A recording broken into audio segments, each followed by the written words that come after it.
estava já fazendo, né, esse tipo de coisa, eu entendia, né?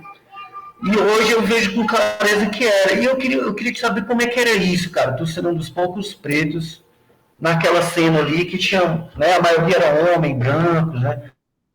Tu percebia isso na época também, de como Então, se interferia, eu queria até ver isso com você. Então, tem que ver em qual momento, né? Eu era, porque assim, no começo, o movimento punk é preto, né? Periferia. Sim. Não, diga quando você chegou em contato com a galera das bandas que depois foram assinar ali com a Warner, a galera do pós-punk ali em Eu São acho Paulo, na assim, cidade. tinha uma resistência, ainda mais que eu era o frontman da banda, né? É que como eu tinha uma história já no movimento punk, quando eu chego na Warner, né? Que na verdade ela não era impeditiva, né? Mas as pessoas têm um estereótipo de roqueiro que elas querem ver aquele lá, né? Talvez um dos motivos do Inocentes não ter virado uma pela mega banda, talvez seja esse, né? É, mas realmente tem esse problema, né? Mas é um problema que eu enfrentava de boa, e a banda também. Até porque a banda era 70% preta, né? Porque o baixista também era. Né? O baterista, apesar de ter uma cara branca, a mãe dele negra e o pai branco, né? A banda toda era descendente de negros. Né? Isso é Sim. quando a gente chega na Warner.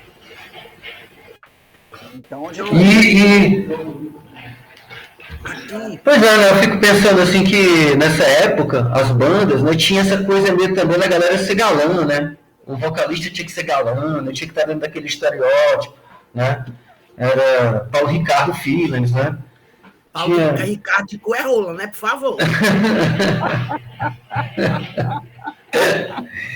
Clemente, você Galã viu a também. história, tu assistiu a história do RPM, né? Eu queria que tu falasse um pouco sobre os espaços que ocorreram esses encontros, né? Teve lá aquele lugar que ficava ali perto da Praça da República, agora me deu um branco aqui. Tem até um documentário que a Fernanda era a curadora, a Fernanda Lobos.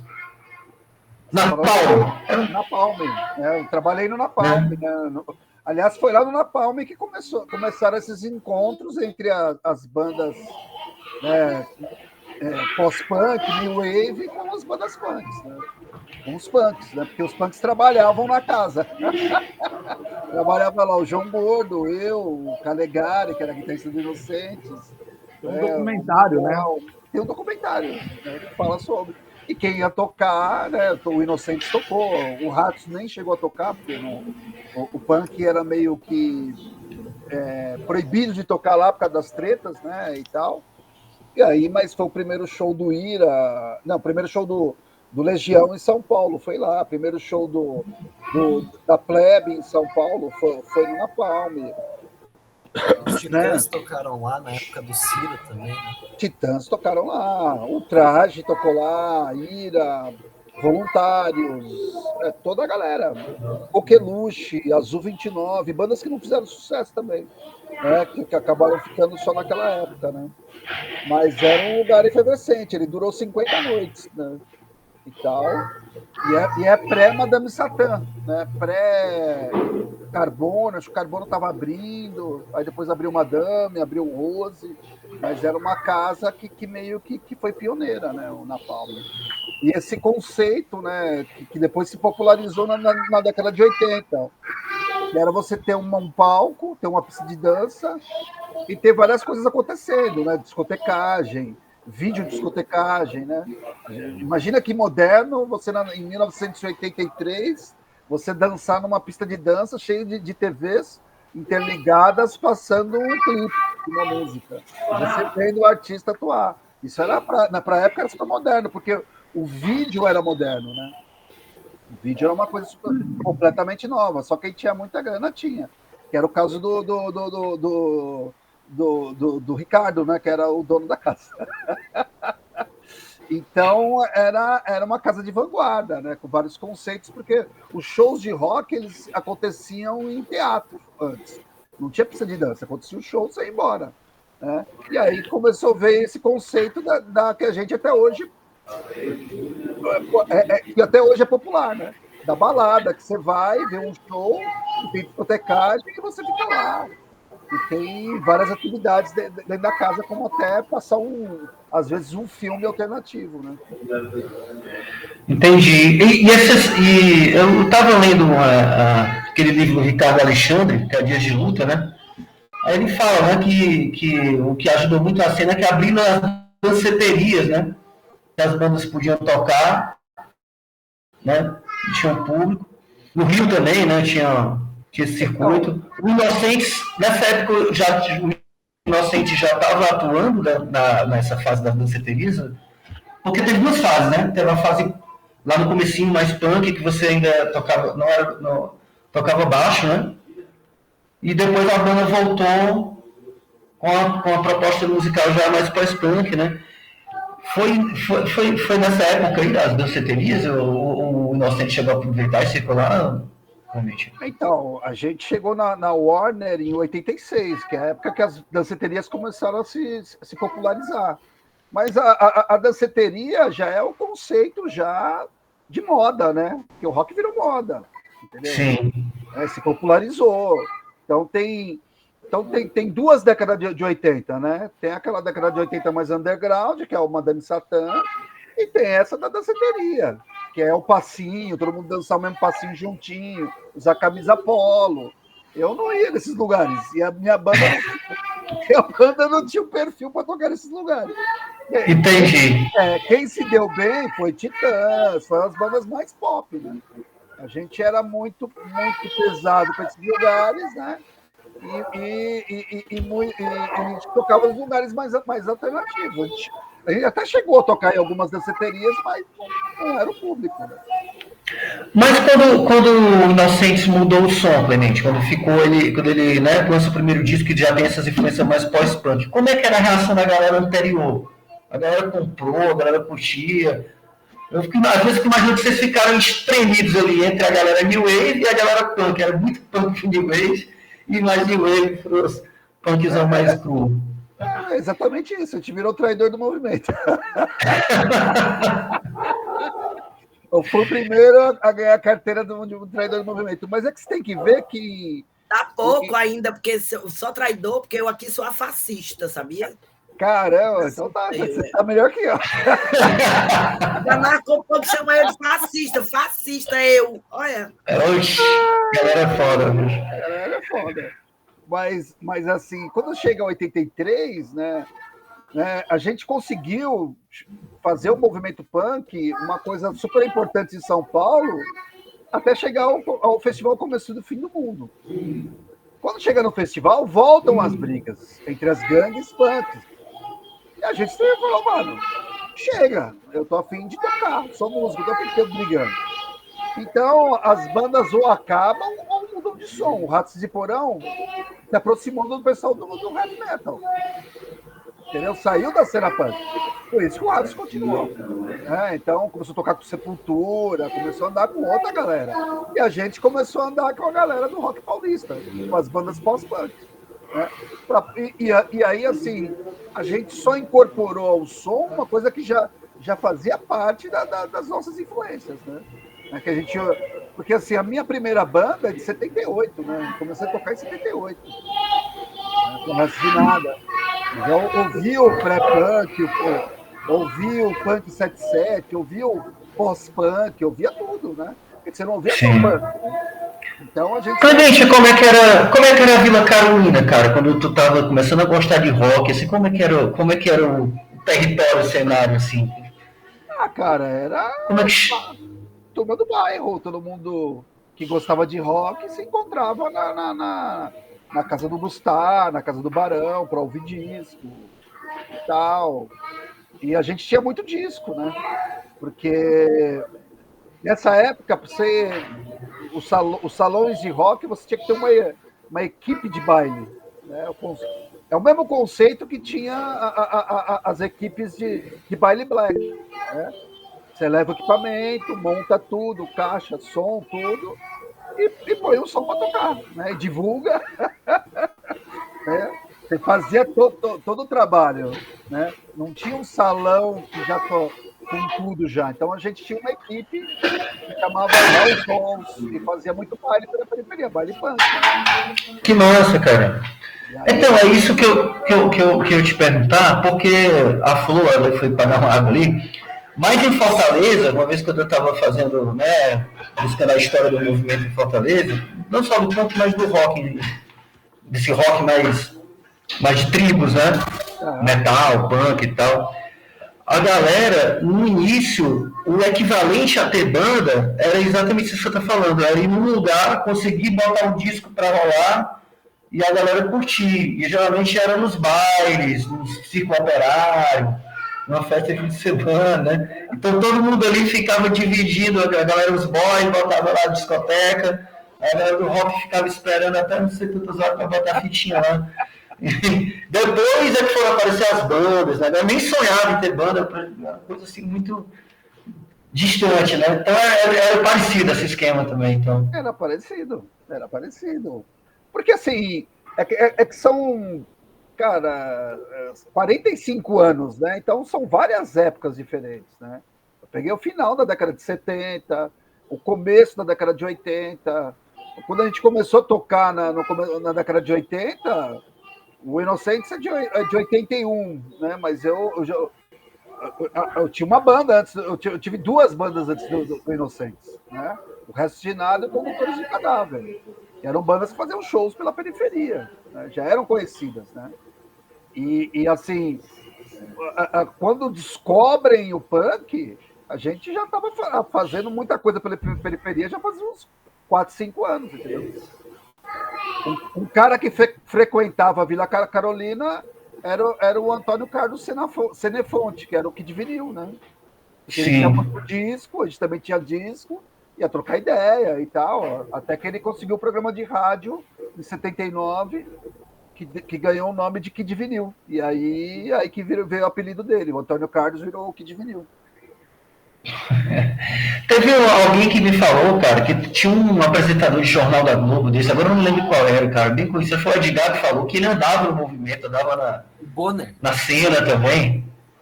O Bonner. O Bonner, né? Porque acho... O Bonner, ele acho que estudou na USP com o pessoal lá do Akira S, o pessoal do Fellini, o próprio Rui Mendes, que é o fotógrafo que... o Marcelo Paiva, ele é meio daquela turma ali. Sim. Então, a PUC também foi importante para o movimento, né? A Universidade Católica, né? A PUC foi importante porque ela tinha um centro acadêmico anarquista, né? E tal, e que foi o primeiro lugar central, fora da periferia, que a gente começou a tocar, assim, né? E tal, que tinha um certo nome que todo mundo sabia onde era, né? E aí a primeira banda a fazer show lá foi a minha banda, o Condutores de Cadáver, né? Porque o vocalista, o Indião, que fez amizade com esse pessoal do centro acadêmico, e o Indião era descendente de indígena, tá? Sim. E aí... Pode falar, desculpa. A gente começou a tocar na PUC e aí depois as outras bandas começaram a tocar na PUC também. Né? Uma coisa que eu conversei com a Flor na outra, que inclusive tem uma pergunta, Flor, vou falar aqui, depois você pode perguntar, Flor. Inclusive, gente, quem quiser perguntar, fiquem à vontade, tá?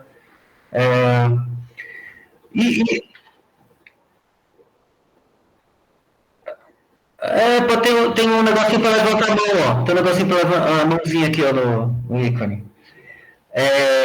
Então, eu conversando com a Flor, né, e eu vendo imagens, cara, do movimento punk de Fortaleza, inclusive depois posso até te mandar, realmente, é bem interessante. Tem uns vídeos no YouTube, um documentário que nunca foi finalizado, mas que tem um material vasto, né? E aí eu percebi que tinha muitas mulheres, cara, no movimento de Fortaleza. Assim, quando eu vejo assim, muita mulher dançando, então, você filma o público, assim, sabe? Você vê um monte de menina dançando e tudo. E eu queria te perguntar como é que era a entrada das mulheres nesses diferentes momentos aí que você viveu nos anos 80, assim, do punk e depois no pós-punk, como é que era isso, assim? Cara, o legal é que dentro do rock foi quando as mulheres assumiram o protagonismo, né? Que as meninas começaram a tocar. Eu ensinei bateria para muita menina, ensinava a tocar baixo, guitarra. Começaram a surgir as bandas com meninas, né? Então isso era legal. Elas saíram do público para subir no palco.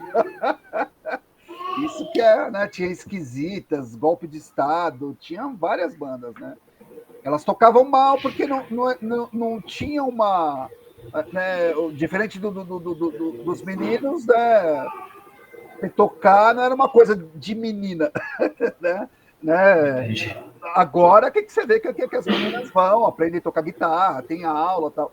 Naquela época, não. Era, vou montar uma banda. Você vai tocar guitarra? Tá bom, pega a minha guitarra aqui, vou te ensinar. E aí começava. Nem sempre dava certo. Eu acho que a Flor tem uma experiência bem em cima disso. Quer falar, Flor? Quer perguntar?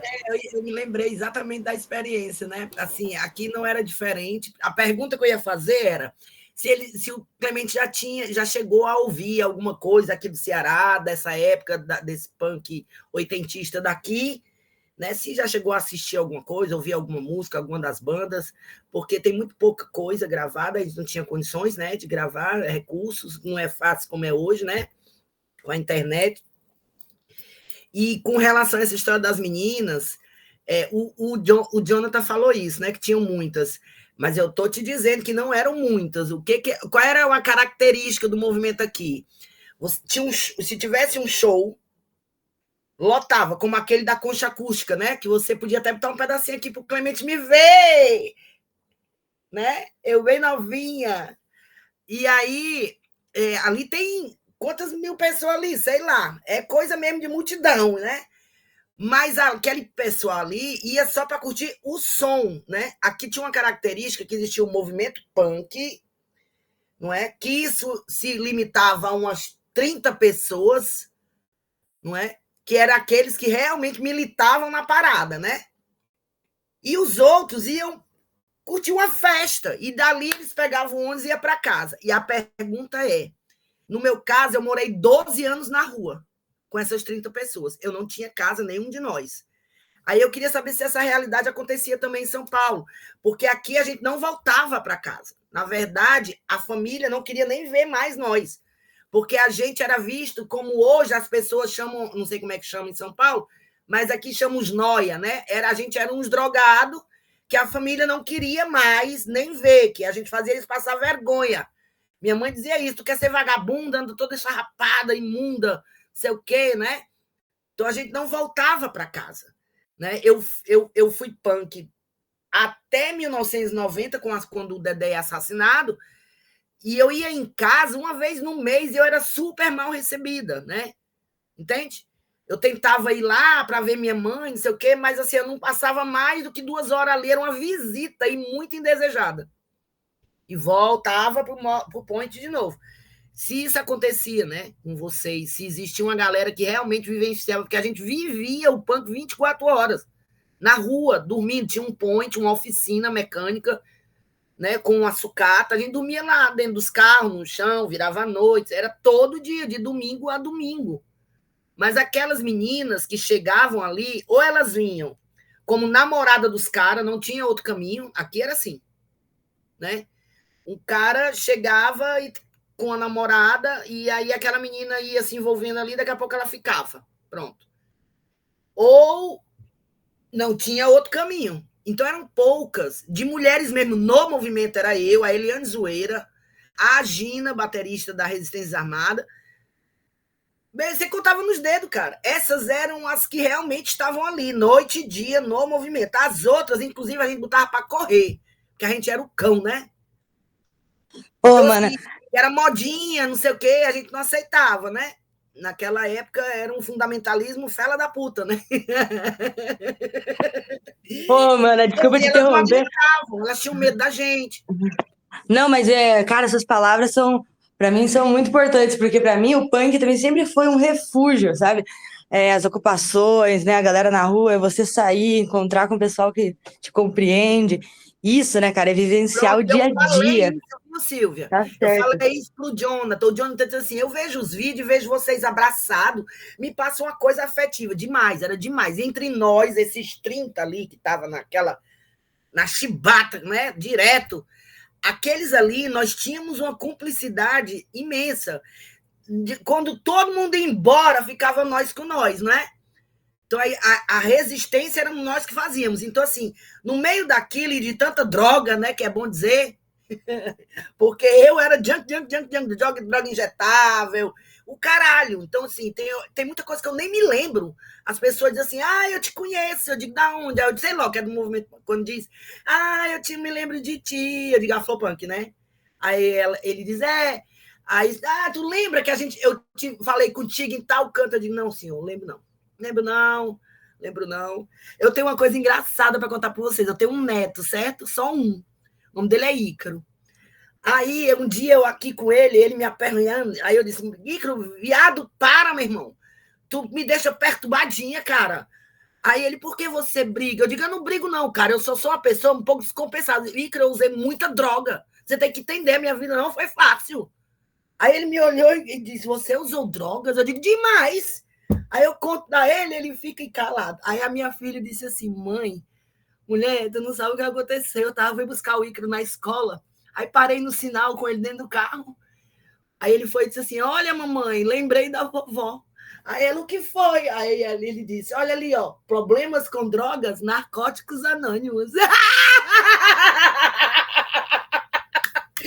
Eu disse, misericórdia, eu não uso droga há mais de 30 anos. Pelo amor de Deus, esse menino tem essa impressão de mim. Né? Mas é isso. Se tinha isso com vocês também, né? Em São Paulo. A gente era um negócio, a gente chorava nossas dores, assim, sabe? Era uma coisa muito afetiva. Tinha muita peia também, né?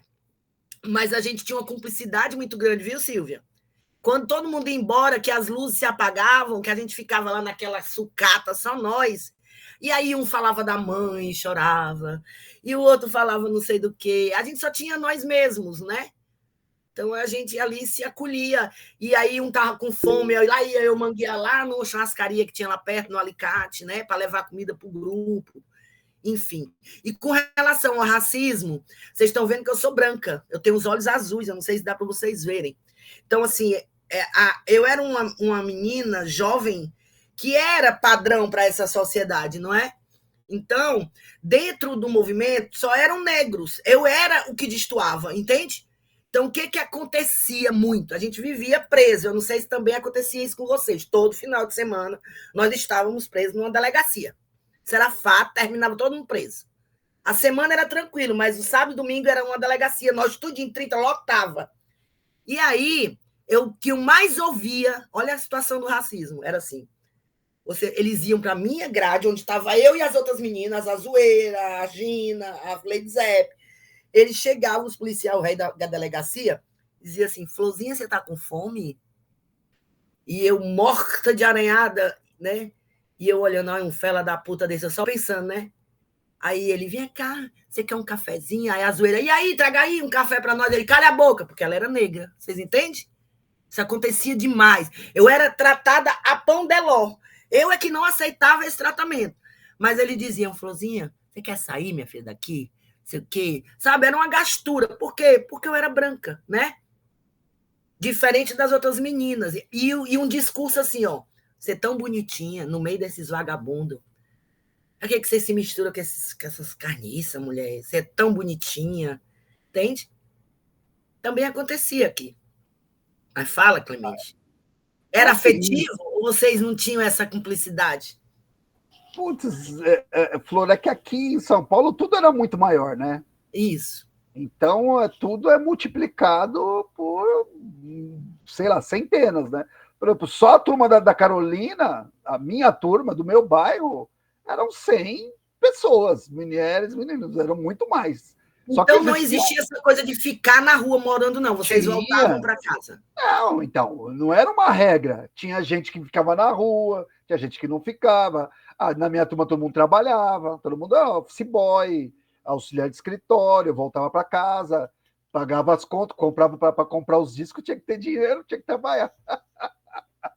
E aí era assim, esse negócio, a gente também vivia em cana, porque era isso, né? Cada blitz que dava, era todo mundo, né? Os punks com certeza passavam a noite na delegacia. Era normal. E o mesmo tratamento, eu também, várias vezes. Então, às vezes estava com uma namorada, os caras, o que ela tá fazendo com você aí, né? Já que ela é branca e você. Eu falava, Tão sei. bonitinha, misturado com esse vagabundo. Eu falava, vai ver que ela precisa de um óculos. Aí apoiava. Ei, tu falou aí das meninas que ensinavam as meninas a tocar. A primeira banda feminina aqui e única, só teve uma, feminina, totalmente feminina. Foi a Resistência Desarmada. Existiam outras que não eram totalmente femininas, que tinham mulheres na banda, mas com homens, né, e tal. Então, a Resistência eram 3 meninas, eu e mais 2. E quando eles provocaram a gente, quem provocou foi a primeira banda punk daqui, que chamava-se Repressão X, né? E eu era namorada do baterista na época, a outra era namorada do guitarrista da Repressão X, então nós éramos todas namoradas deles, entende? Entendi. E eles disseram, por que vocês não formam uma banda feminina? Eu disse, porque eu não sei tocar, óbvio. Mas não tenho o que saber, não. Aí eu contei aqui, na quinta-feira passada, o Simão era o baixista da Repressão X, era o único que não tinha namorada, né? Aí ele dizia, Flor, tu vai tocar baixo. O namorado da Luciene, né? A Luciene ia tocar guitarra. Eu digo, eu não sei tocar isso, macho. Não, mas tem que saber, não. Eu vou fazer uma música para vocês, aí vou botar Aí ele botava uma fita gomada no braço, né? No traste, onde eu ia botar o dedo. Aí eu ficava de olho naquela fita gomada. Não, comédia, viu? Quer ver? Deixa eu pegar uns discos aqui para ilustrar. Segura um pouquinho só. Claro, pega aí, Clemente. Enquanto pega, eu vou botar um pedaço da Flor tocando, aí o Pedro faz uma pergunta que ele botou faz tempo aí, ó, a mão. Deixa eu colocar aqui. Bota aí, desespero de causa. Vou botar aquele que eu coloquei aqui, ó, que tá bem facinho. Aquele é a melhor que eu gosto.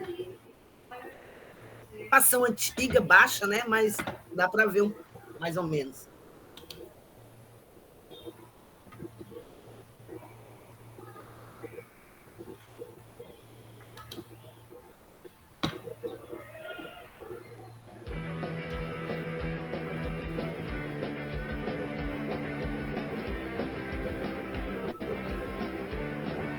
Essa concha acústica em Fortaleza, que ano foi? Isso, 89, é?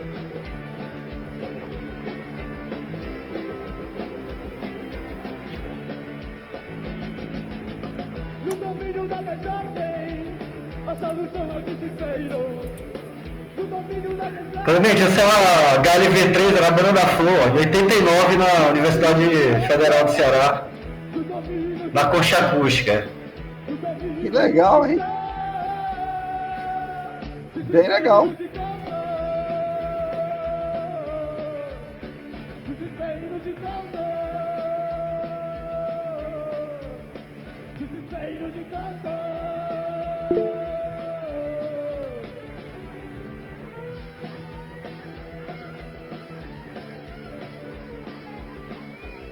Olha eu, bem magrinha, bem magrinha.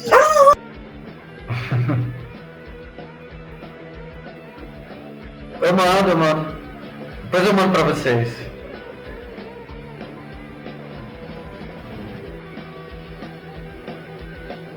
O guitarrista era virtuoso, né?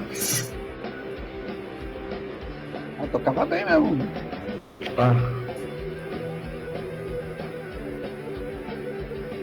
Aí? Tocava bem demais já. Ó, a imagem da galera, pô.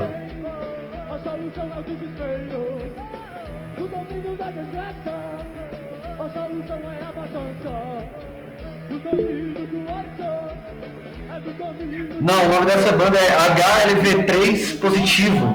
É o primeiro nome que se deram para AIDS, né? Entendi. Eu não tinha entendido o que era. HLV3 Positivo.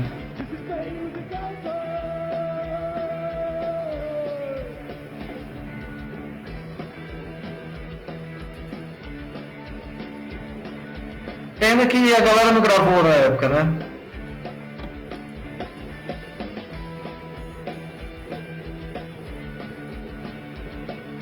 Enfim, ó, não vou botar tudo não, senão a gente não... Depois eu mando pra vocês, tá, gente? Cara, Mas mostra aí, Clemente, os discos. Aí depois o Pedro faz uma pergunta. É uma banda que, se tivesse aqui em São Paulo na década de 80, com certeza ia para uma Warner da vida, né? Deixa eu te dizer o que aconteceu com essa banda. Na verdade, a banda primeira que eu toquei foi a Resistência Desarmada. Mas a gente era muito ruim, né? Ninguém sabia tocar porra nenhuma, era só colado na fita gomada e só tocava aquela coisa um por um, né? O hardcore, zoada mesmo. Só para dizer que tava tocando. Só que eu peguei gosto pelo negócio e tal hora eu queria realmente tocar. E eu não conseguia evoluir, porque a Gina não sabia tocar bateria, né? A Luciene também não evoluía, e eu comecei a fazer as músicas. Eu disse, caralho, eu quero tocar. E essas meninas não andam, não evolui essa porra. Aí eu saio e digo, não, eu vou formar uma banda. Nem que fique só eu de mulher, não tem problema. E aí montei essa. Essa banda chegou a ter 12 pessoas, só acredita? Eram titãs da vida. É por isso que eu falei, poderia ter ido para uma gravadora aí. Eram 3 guitarras, eu no baixo, eu canto, 2 vocalistas. Esse cara aí, dessa banda aí, só tem 2 pessoas vivas. Não, 3. Eu, o Elúzio e o Jomar. Os outros todos já morreram. Esse vocalista morreu recentemente, é o Jorge AP. Então, o mano morreu, esse baterista é o baterista da Repressão X, que é a primeira banda punk daqui. Então, assim, todo mundo queria ir para a HLV3. E a HLV3, ela era esse lugar onde a gente não tinha formação fixa, era eu, Mano e Jorge AP. E o Jomar, éramos nós 4. Só que começou a chegar gente querendo participar e a gente foi botando. Então, cada show entrava gente mais. Era um projeto, entende? Você terminou virando, foi um projeto. Tinha hora que tinha outras pessoas já tocando mais 2 guitarras. Daqui a pouco já tinha 3 back vocal, as meninas. A galera começou e a gente ficou tão conhecida aqui que tal hora um clube chamado Memphis Clube nos procurou. Eles faziam aquelas festas de favela, tipo que é o funk hoje, o baile funk, né? Aqueles grupos de som grande. E aí eles tinham um intervalo, que era para os equipamentos, que esfriarem, eles davam um intervalo. Aí eles disseram o seguinte, vocês não querem tocar no intervalo? Bicho, eles botavam nós dentro de um carro de som que eles tinham, que era um ônibus. E ficava tocando essa música. Uma viagem, a gente passando na favela, dentro desse ônibus. Esse Jorge foi muito doido. Essa coisa lotava. Aí o cara começou a fazer camisa da HLV3, bottom. Eu descia do palco, o povo tudo em cima de mim, dos meninos, para pedir autógrafo. Claro que chamava mais atenção porque era uma mulher, então vinham mais pro meu lado por causa disso, né? Também. A gente ficou famosão. O meu primeiro baixo, eu não tinha baixo. Eu tocava com um tonante, velho, fuleiragem emprestado do Simão, que nem aguentava o som dos caras. Quando ligava ele, não saía nada. Tô ligado da tonante, eu tive uma tonante. Aí o cara foi e pagou nós. Aí disse, ó, a primeira coisa que você vai fazer é comprar um baixo para você. Aí pagou. A primeira noite eu nunca tinha visto dinheiro mesmo, assim, da gente ganhar dinheiro. E a gente tocou quase 4 anos nesse lugar. Fixo. O pessoal já chegava com as blusas da HLV3 lá dentro. Entendeu? Legal, professor. Não sabia. Mas, Clemente, voltando aqui, ó, o Pedro tinha uma pergunta para ti. Na verdade, você ia mostrar os discos, né? Você fala da galera e tal, né? E aqui é um fanzine do Grito Suburbano, e aqui tem a galera, né? A galera... Eu nunca tinha visto o fanzine, cara. Nunca tinha visto o fanzine. Que legal, cara. É que é a edição nova do Grito Suburbano. Que é do Nada Nada, né? É da Nada Nada. Se quiser ver, eu tenho aqui para vender também. Mas que massa. Quando falar, tinha negro, tal, não era só, eu nem tô aqui nessa foto. Mas essa é a galera, né? E essa galera que tá na capa eram shows que a gente fazia. Esses shows, eles eram underground. E já tinham 600, 700 punks. Só a galera. Cara, era muita gente, né? Exato.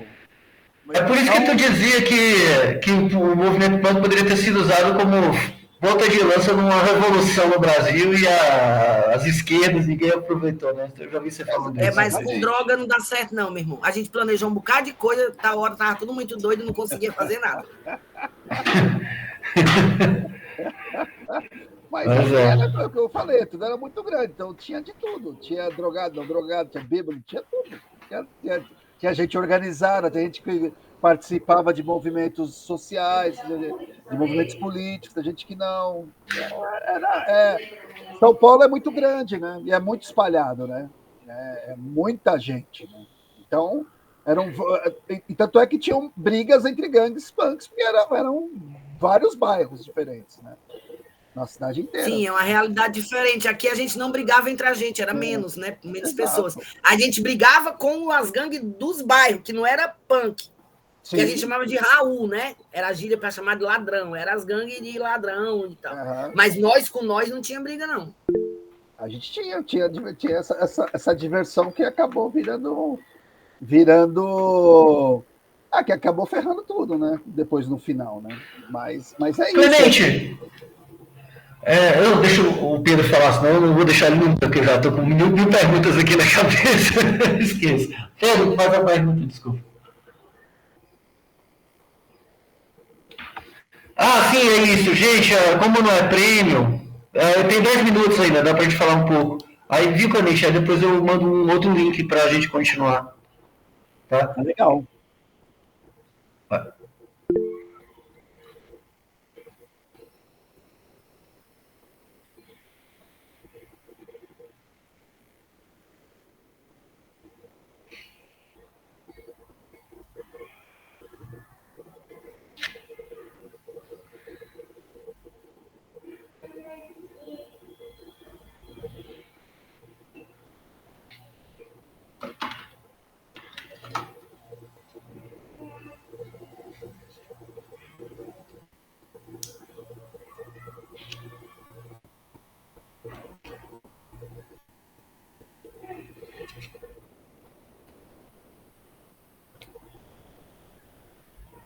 Cara, você tem uma ideia? Eu sou do mundo onde não existia punk, não tinha punk. Eu comecei a tocar.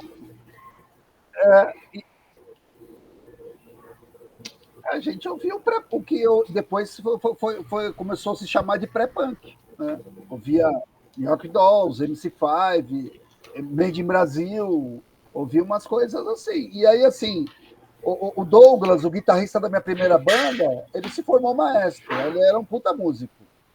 Né? E ele me ensinou a tocar, foi aprender a tocar os rudimentos básicos, depois eu fui estudar música e tudo. O punk era estética, né? E o nosso primeiro batera era músico de jazz, né? Entendeu? Tocava bateria, piano, saxofone, violão. Então a gente usava o punk como um conceito estético. Né? A minha segunda banda tocava mal. A minha segunda banda já não tocava nada. Mas aí eu já sabia os rudimentos, começamos a ensinar os caras, eles foram aprendendo. E aí, quando chega no Inocentes, a gente já sabe tocar, né? Por isso que são as bandas que chegaram no disco, porque né, o Cólera, conheci o Redson em 79, já sabia tocar alguma coisa. A minha banda já sabia tocar. Então a gente se destacou naquele meio que a gente sabia tocar. Não que a gente tocasse bem pra caramba, eram uns puta músicos que nem o guitarrista da Banda da Flor, não, pelo contrário. Mas a gente sabia o que estava fazendo, não estava. Né? As bandas que estavam nesse lance de começar a aprender a tocar só foram se destacar anos depois, né? Porque eram ruins.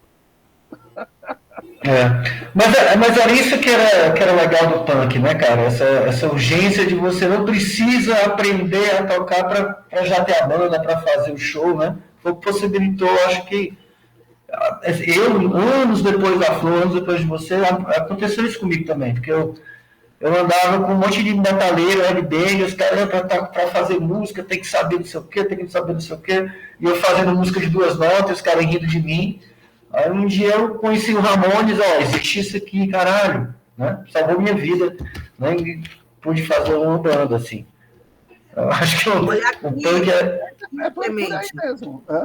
Nada disso aí que você chamou de pré-punk chegou aqui para nós, tu acredita? Eu não conheci isso na década de 80. E aí, assim, o que chegou para nós aqui foi Sex Pistols, né?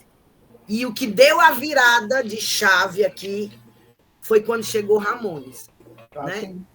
Porque até então o que a gente curtia aqui era, nós tínhamos um grupo de jovens, nós já éramos um grupo que curtíamos cada um a sua banda de rock. Então tinha uma galera que curtia Led Zeppelin, outra galera, eu curtia Motorhead, tinha uma galera que curtia Kiss e tal, e a gente ia para uma praça trocar recorte de revista sobre, a gente fazia uns álbuns, né? Colecionava coisas da nossa banda. E nisso a gente se encontrava para ouvir rock, mas esse tipo de rock, né? Led Zeppelin, Kiss, não sei o quê, bababá, num clubezinho de subúrbio chamado Círculo Operário.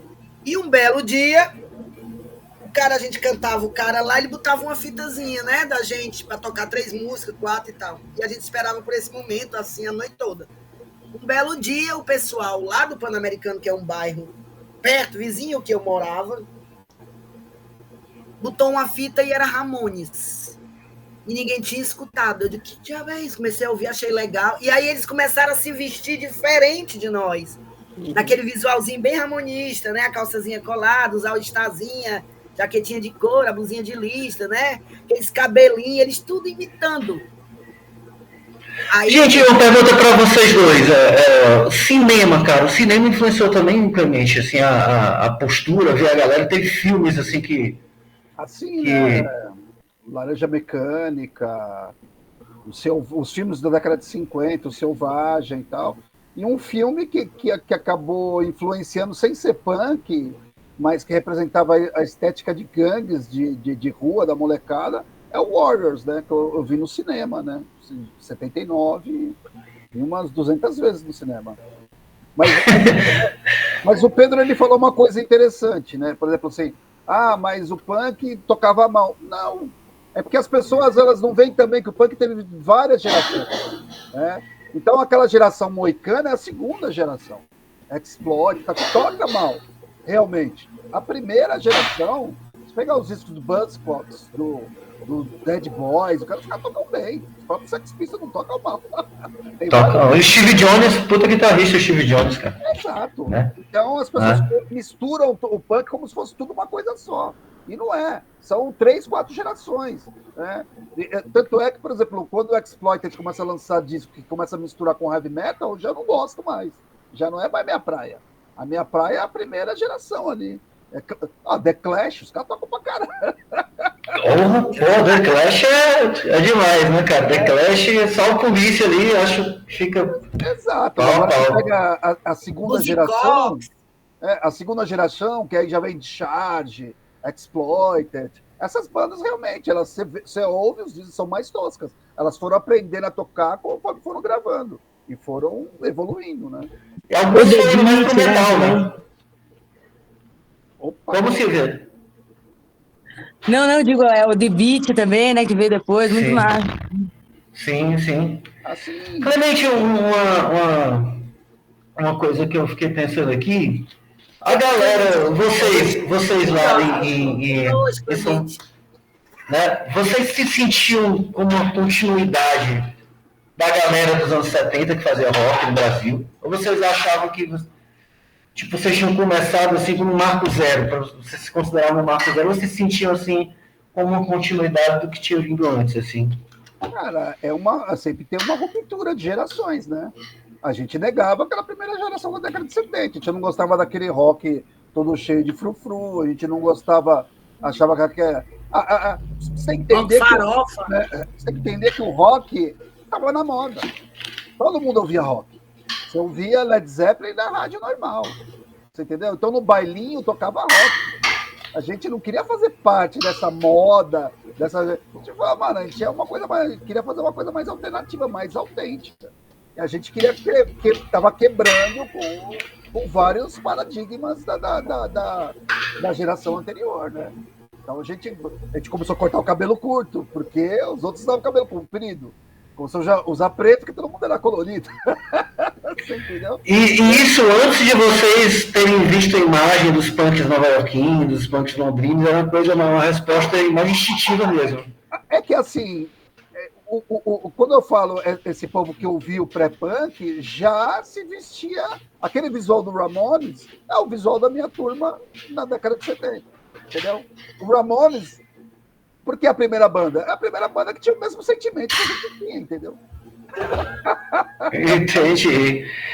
Quando eu perguntei isso, porque no Rio, cara, no Rio de Janeiro, quando você pensa naquelas primeiras bandas lá, o Barão, a Blitz, né? Vai acabar, Jonathan. Vai acabar que eu tô vendo aqui, né? Falta alguns minutos. Cadê? 1 minuto. Ó, gente, eu vou cancelar aqui e mandar o link de novo para vocês, tudo bem? Rapidinho. Um segundinho. Peraí. Tchau, tchau. Até daqui a pouco.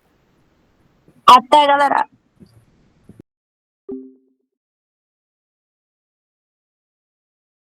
A música. E não era. Você tinha que saber.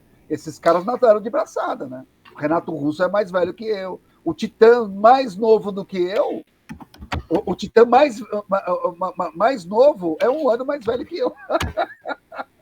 Você entendeu? Os caras já chegaram na gravadora muito mais preparados, né? Sim. Então, E uma coisa, realmente, uma vez eu vi o pessoal falando que a galera em São Paulo, às vezes, era só questão de tempo até ir para o Rio, porque as gravadoras estavam lá, né? Hoje, por exemplo, quando eu saí de Fortaleza, o destino que eu quis vir era São Paulo, que estava acontecendo tudo. Mas nos anos 80 não, parece que o Rio era que estava ali perto das gravadoras, tudo. Vocês nunca pensaram em ir para o Rio, não, Inocentes? Sentiam essa necessidade, não? É que assim, né? No Rio tinham várias gravadoras, as sedes das gravadoras eram no Rio, né? Só que em São Paulo a Warner tinha uma representatividade muito forte, né? Tanto é que a Warner contratou a maioria das bandas paulistas, contratou o Titãs, o Inocentes, Ira, contratou uma galera, né? Porque tinha o Peninha aqui visitando as casas e contratando as bandas, né? Mas a maioria das bandas preferia ir para o Rio também, porque o Rio era onde estava a Globo, né? Então, qualquer coisa que você fizesse, você aparecia na Globo. Né? Só que a gente não pensou em ir para o Rio, porque a gente não conseguia nem sobreviver nem em São Paulo. Fazer o que no Rio? Um bando de pobre da periferia, eu também morava na casa da minha mãe, que é em São Paulo. Sim. Os caras que iam pra lá, os caras que iam... O pessoal da plebe foi morar no Rio. É tudo classe média alta, né? Os caras têm grana. Tem família lá, tudo, né? É diferente. A Hanna queria fazer uma pergunta. Hanna, pergunta, desculpa, interrompi. Acho que vou fugir um pouco do tema, mas estou curiosa para te perguntar uma coisa. Acho que dentro dessa construção, né, eu também nasci no Crato, sempre gostei de metal, foi bem difícil. Tanto que eu fui para Fortaleza. E aí, Fortaleza, na minha vida, na verdade, nada mudou, porque eu morava em Cajazeira, ia curtir alguma coisa de rock and roll no centro, só que aí, no fim, era todo mundo querendo ser muito americano, e eu era muito preta, né? Agora eu tô sem sol. Lá, eu era muito preta, aí eu não conseguia ter olheiras, ter uma cara de drogada, era meu sonho. Não dava. E aí, dentro dessa construção também, dentro do Ceará, né, Flor, já que tu entrou, eu queria lhe agradecer, sim, por toda a porta que você abriu, porque eu acho que eu existi com um pouco mais de liberdade, porque mulheres como você abriram alguns caminhos. Né? E aí, aí eu fui para São Paulo, comecei a trabalhar com produção de som. Eu nasci dentro de uma banda, porque meu pai é músico.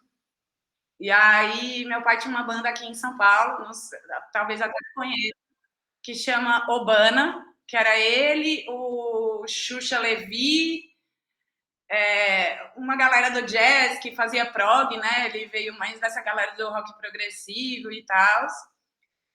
E aí, como eu trabalho com cinema e com som, eu comecei a ver que essas construções de tempo, elas se acompanham muito, né? A gente vai vendo um som que às vezes é granulado e sujo, às vezes por falta de recurso e às vezes por estética. Depois a gente foi caminhando para uma imagem que não era tão granulada, né? Quando a gente descobriu o 4K, o 6K, e também foi para o som, para uma mixagem também muito alta, muito chata, quando a gente começou a pesquisar equipamento e a entender. E aí agora eu acho que a gente está chegando em um lugar onde a gente está sendo tomado pela inteligência artificial, pelas máquinas. E eu sei que como tu é produtor musical, né, além de ter essa história com todas as bandas, eu queria entender como é que tu entende isso hoje, assim, como é que agora artistas que já têm sua carreira consolidada, ou artistas que estão começando, né? Eu estou obcecada um pouco nesse assunto da inteligência artificial, que eu quero dar uma hackeada no sistema para ver como é que eu ganho dinheiro em cima disso. Então, eu queria saber como é que tu enxerga. Eu enxergo tudo como ferramenta, Hanna, né? Porque essas ferramentas elas vão aparecendo com o tempo e você tem que saber utilizar elas em seu proveito e não como a indústria fala que você deve usar, entendeu? Você deve falar, mano, o que eu posso usar aqui, que eu posso... Então, por exemplo, eu vi nascer a música digital, né? Hoje é muito mais fácil gravar. Toda banda punk hoje tem um disco, né? Uma banda como a da Flor hoje teria um registro, né? No mínimo teria, né? Estaria em todas as plataformas, né? Então isso é bom, mas porque é muita coisa, né? Tem muito lançamento e muita coisa passa Pulveriza, né? Pulveriza muito, né?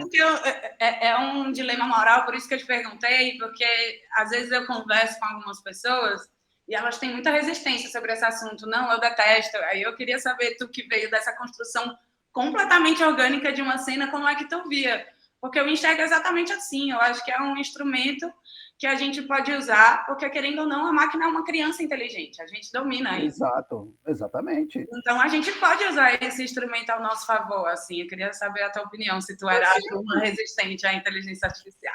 Não, e assim, eu vejo uma galera, nossa, porque o TikTok... Mano, você pode usar o TikTok do jeito que você quiser, você não precisa fazer dancinha. É uma ferramenta, você grava e põe um vídeo. Não, porque só tem dancinha. Não, tem dancinha, mas tem um monte de coisa. Eu vejo produtor dando palestra no TikTok. Eu vejo... É tudo ferramenta. Você tem que trazer ela... Eu transmiti o Primavera Sound pelo TikTok. Tipo, e era a galera assistindo no celular, vira a tela. Caramba, que legal. Que legal. É isso. Eu não sei se é tão legal, mas é esquisito. Eu vou te confessar porque eu tenho 37 anos, então eu não acompanhei, não sou da época que eu nasci com esses instrumentos digitais, mas eu acho que a nossa saída é usar isso, assim. Que legal, você tem a idade da minha filha, 37 anos. É isso.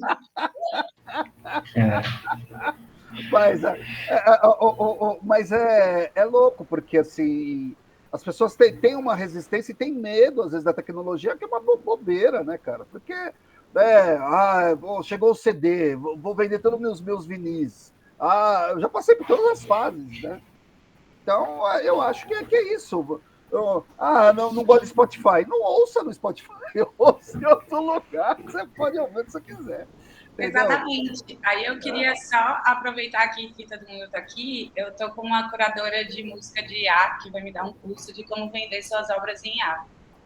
Aí vocês podem colocar, tipo, sei lá, a música de vocês numa plataforma de IA ou qualquer coisa e vai rendendo para vocês e vocês recebem em Ethereum, sem imposto. É uma outra maneira. Eu gostei disso, hein? Que massa. Gostei disso. É um velho engajado nas cores modernas. Eu não conheço nada disso aí. Cara, mas é a pura necessidade, né, Flor? Eu fui trabalhar no show livre. Eu não estou fazendo nenhuma crítica, não. Eu tô besta, bicha. Eu não sei usar o Instagram, viado. Eu não sei usar o Instagram. Sim, mas então, eu vou te explicar como é que eu me modernizei, né? Eu fui trabalhar no show livre há 20 anos atrás. Em 2004. E eu não tinha nem computador em casa. Quando eu era produtor musical do Musicals, né, o programa do Gastão, lá na TV Cultura, o computador ficava numa sala e eu falava, vou passar um e-mail. Eu levantava, ia até a sala, passava um e-mail e voltava. No show E o livre. grande lance, eu acho, da inteligência artificial, por exemplo, eu não tive a oportunidade de estudar nas escolas massas, saber fazer algumas coisas. A inteligência te ajuda a fazer algumas coisas que você não aprendeu. Mas é isso. Gente, o Douglas tem uma pergunta aqui. Douglas, pode perguntar. Bom, antes de mais nada, queria falar que é uma honra estar com a Nata aqui, né, cara, de toda essa cena aí, o Clemente, que a gente já se viu aí os outros carnavais, a Flor, né, que eu não tive a honra de participar na reunião anterior, mas também, né, sabemos aí que tem uma figura master aí na cena. E assim, você, cara, foi uma transmissão de pensamento, que você ficava falando. Dá uma travada, Douglas. Voltou, voltou.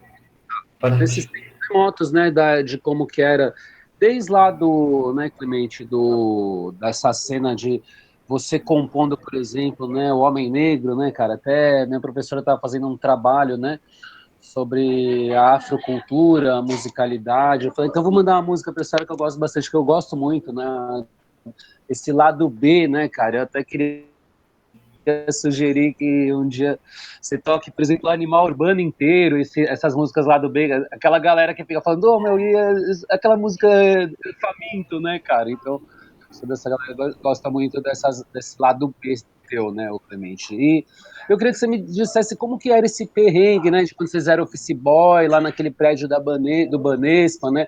Até falei, não entrega a nossa idade, mas você já falou que você tem uma filha de 37, a minha tem 27, né? E a gente tem até uma foto com ela no teu colo lá no Parque do Carmo, né, cara? Então, até encontrei você com o Babu lá no...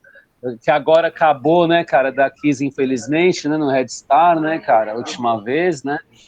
E é sempre um prazer, né, um prazerzaço, mas a gente nunca teve essa atividade que o Jonathan tá propondo, né, cara? E é graças realmente a essas mídias, essa parafernália, né, cara, que a gente está conseguindo estar mais próximo hoje, está tentando até, né, trocar experiências, né, isso está sendo muito gratificante. O Edgar trouxe uma coisa também, na outra reunião, de como que foi caminhando desde esse punk que estava mais enraizado no radicalismo, até hoje um movimento mais estreed, mais preocupado também com alimentação e tudo, né? Então, e aí a gente falou que na época, né, cara, vocês já tiveram essa acusação de ser traidor do movimento, né? Mas eu vou tentar resumir toda essa divagação, né, mais ou menos numa coisa assim, fazer uma trajetória, né? Desde como que foi lá o começo do fim do mundo, né? Com aquela galera, você está na periferia, ser o punk da periferia, que o Gilberto Gil falava, né, sendo esse homem negro, a composição mesmo, homem negro, de onde que você tirou, né, cara, qual que era a tua fonte de inspiração na época, né, eu também sou lá da ZL, lá do Sapopemba, né, cara, agora eu tô aqui na casa da mãe das crianças aqui, mas eu acompanhei, cara, como eu disse, né, desde moleque, desde quando minha filha, a sua tá com 37, a minha tá com 27, né, a gente vem se aí, né, admirando o seu trabalho, o Jonathan, né? Então você também trouxe essa coisa da sua outra mídia, né? Que a gente acompanha no YouTube. Porque o Jonathan fez do Som Livre, né? Acho que uns 2 ou 3 shows lá contigo também, né? E o Gastão, o Musicaus, né? E até chegar nessa coisa do Instagram, né, cara? Então, da época que tu recebia as fitinhas demo lá, com os zines, né? Aquelas colagens, né? E todo esse radicalismo punk, né, a questão do Oi, né, esbarrando, né, desde essas células fascistas lá nos anos 80, os careca de machadinha lá na 13 de maio, correndo atrás da gente, né, cara. Então, o Clemente, você consegue fazer uma trajetória, qual que era o perrengue maior lá? Aonde você tirava insumo para essa criatividade, né, dessas músicas que eu admiro tanto, Homem Negro, cara, né, lá, A Face de Deus, né, cara, esse lado o lado B do Animal Urbano, para mim é inteiro, né, fantástico, o disco todo, né, cara, Não Quero Ser Mais Um na Multidão, né, A Voz do Morro, né, cara? Como que era, cara, a composição dessas músicas lá nos idos lá dos anos 80, Clemente? E como que é hoje estar lidando com essa galera, esses chato que nem eu aqui, que não para de falar, os fãs, né, cara, no Instagram. Uma coisa que eu presenciei também lá no Instagram, a galera reaça, né, porque hoje você tem também, tá bem, né, cara, digamos aí, tá diluído, né, tá bem polarizado, infelizmente, essa cédula de direita, o ovo da serpente eclodiu, né, cara, e eu vejo uma galera muito reaça, os motoclubes, os caras, né, até diz rocker, punk, bolsonarista, com os papos reaça em comentário, né. Anarcocapitalista também. É um absurdo. Então, cara, como que você tá vendo toda essa cena até chegar nisso, né, cara, do Instagram, dentro tá conversando aqui, os perrengues de lá para os perrengues de cá, né, do anarquismo mais também, não digo o o capitalismo, né, mas também intelectualizado, ou simplesmente menos ignorante, talvez, né. Não sei se se conseguir me fazer entender, né, que você fizesse Mas é coisa, né, que você não fez uma pergunta, você fez uma dissertação. Eu fiquei quietinho aqui, eu devia ter... mas feito as perguntas em etapas, talvez. Mas é que, assim, por exemplo, essas músicas que você falou, a gente sempre ouviu o MPB também. Não era uma coisa que era... A gente não era alheio ao que estava acontecendo, né? Fazia parte da nossa formação, né? Então, ouvi o Walter Franco, ouvi Rico Barnabé, Tamar, ouvi essa galera, ouvi até a Tropicália, a gente... Então, né, o Homem Negro, por exemplo, surgiu por quê? Porque o movimento punk no começo era bem periférico, né? E assim... E aí os negros do movimento punk, quando surge o rap, a gente começa a ter uma evasão de negros. Os caras tudo viram rappers, né? O Crânio, sim, os caras que andavam no meu bairro, o Crânio virou muçulmano e virou rapper, entendeu? Sim, começaram aí pro do punk da São Bento pro break da São Bento. Exato, e o punk começou a chegar na classe média, virou hardcore, virou metal e virou classe média. Essa coisa que a Ana falou, que ela não se encaixava, eu comecei a olhar e falava, cadê todo mundo? Só tinha eu, sim, de negão lá na parada, mano, porque começou a ficar classe média, o rock começou a virar moda, ficar popular demais, entendeu? Todo mundo, era legal porque era popular. Não, era ruim. Para quem era roqueiro de verdade, era ruim, porque era toda essa gama de idiotas que você falou aí, de direita, de não sei o quê, ouvia o rock, porque tocava na rádio. Não quer dizer que eles estavam entendendo a letra, ou estavam entendendo o discurso. Você me entende? As pessoas elas são rasas. Né? Você acha que o cara está entendendo a letra do Renato Russo? Não, é que a música é bonita, ele toca ele de alguma maneira, e ele não sabe por quê.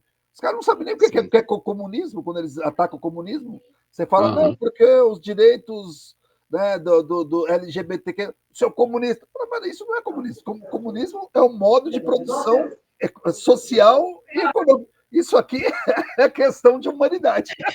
Só isso. Não é nem de esquerda nem de direita, mano. Você entendeu? Então tem coisas que essas pessoas elas não entendem, elas não entendiam antes e não vão entender agora, entendeu? Justamente. Tem cara que descobriu agora que a música do Rage Against the Machine é de esquerda, mas ele não sabia. É porque por muito tempo, né, antes de ter essa divisão acirrada de esquerda e direita, você meter o pau no governo fazia parte. Mas isso não quer dizer que você é de esquerda ou de direita, entendeu? O que o Bolsonaro fala? Eu sou contra o sistema. Eu também. Mas qual sistema? O cara é o próprio sistema. Né? Exato.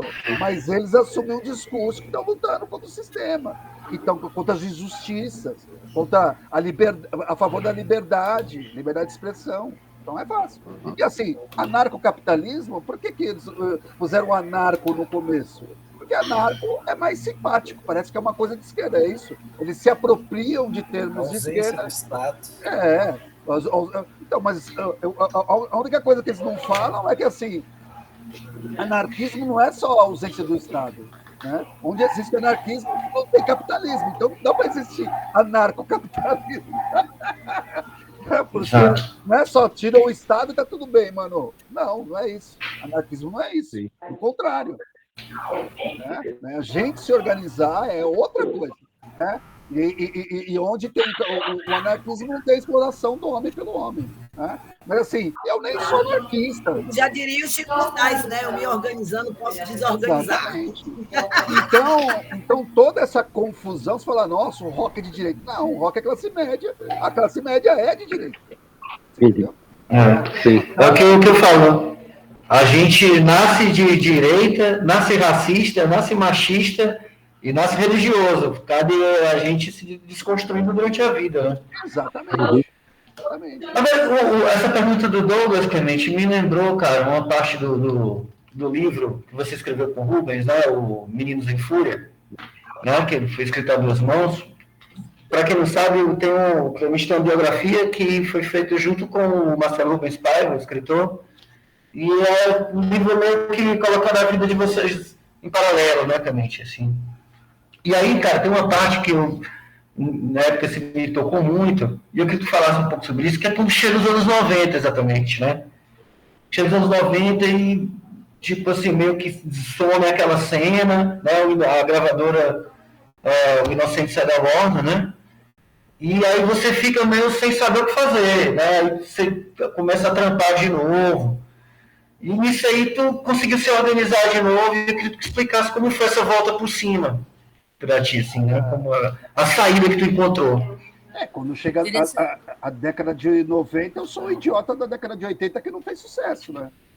E aí é uma merda. Ninguém quer saber da sua banda não é legal. Né? O Ratos começou a tocar com o pessoal de heavy metal e tal. Só que para mim é uma cultura muito branca, muito preconceituosa, muito cheia de... que não faz parte. Assim, eu não me encaixava ali. Eu fiquei um tempo tentando me encaixar de novo, né? Então saíram músicas como Homem Negro, a gente começou a misturar outros sons e tal, até no meio da década de 90, com esse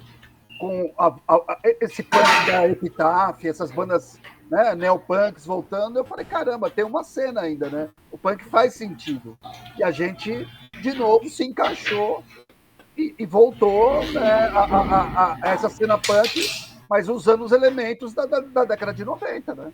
Porque o Bad Religion é uma banda que eu ouvi em 81. Falei, se os caras estão aí, mano, eu também posso estar, né? E a gente se adaptou. Foi uma coisa de... Aí já não existia mais movimento punk, né? Aí era mercado de música, né? Entendeu? Porque o punk hoje em São Paulo, ele é dividido em várias cenas, né? Tem até uma cena que é muito igual àquela do começo.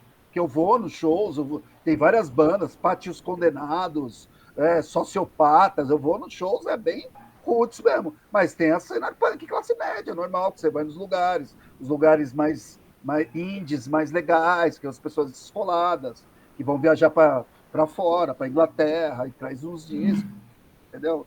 Então, hoje em dia não pode se falar que existe um punk só, existem vários punks, né?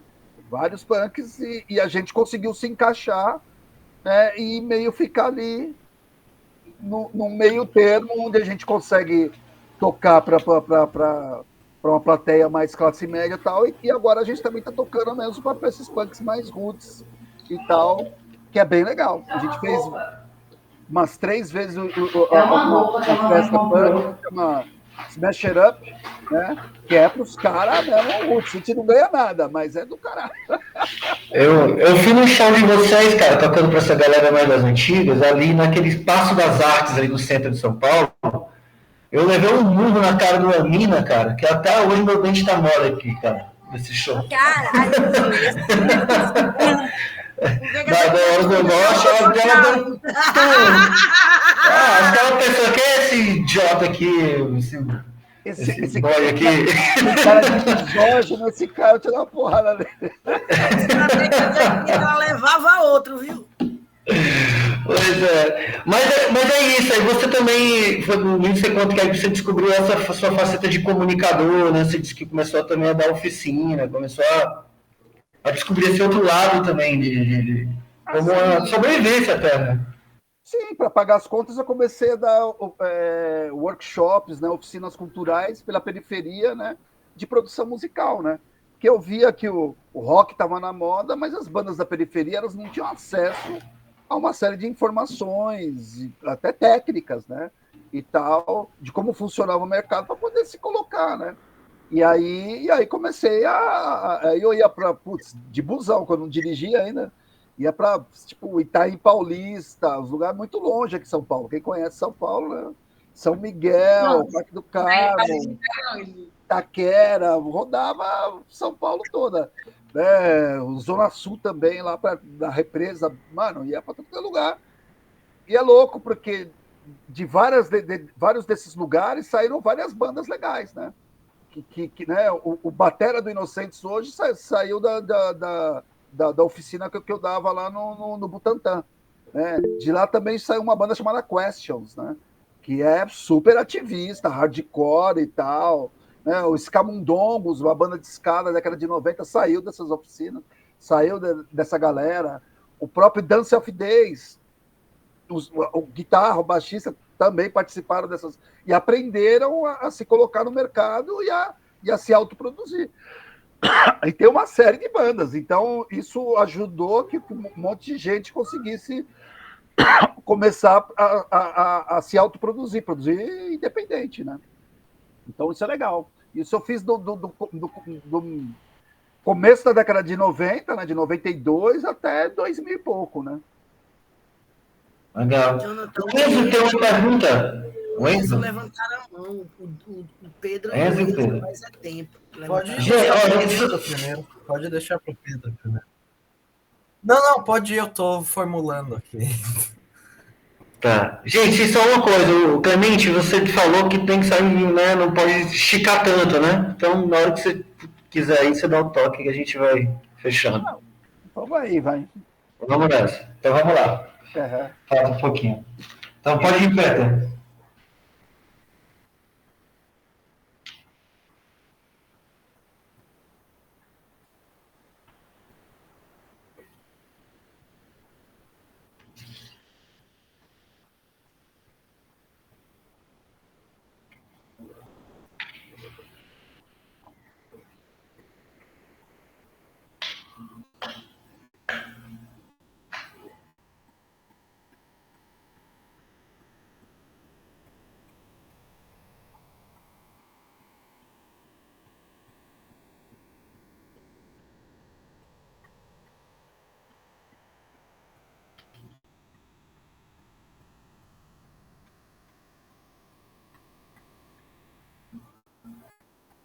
Cara, não, hoje em dia não, mas é que é aquilo que eu falei, né? São várias épocas, né?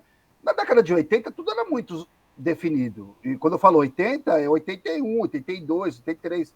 Quando chega a década de 90, o punk chega na faculdade. Aí chegam uns anarcopunks com um monte de definição. Para você ser punk, você tem que ser anarquista, você tem que morar no Digo, né? É outro punk. Entendeu? É louco, porque uma vez eu estava tocando no Centro Cultural São Paulo, e aí veio um cara para mim e me entregou uma carta gigante. Daí eu lendo a carta, ele falou: eu era narcopunk, eu te desejava mal, eu queria que você morresse, porque você não representava, porque o punk tem que ser alternativo, tem que ser um monte de coisa. E aí, né, pra gente tinha que ser, né? Porque é o que você falou, definiram o punk uma coisa, se você não se enquadrar ali, você tá fodido. E aí. Não sei mais, punk é um monte de coisa. Porque assim o que as pessoas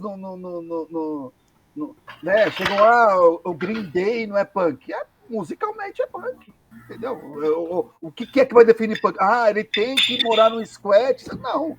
O que define que é punk é música, não é música e atitude. O cara tem aquela atitude, entendeu?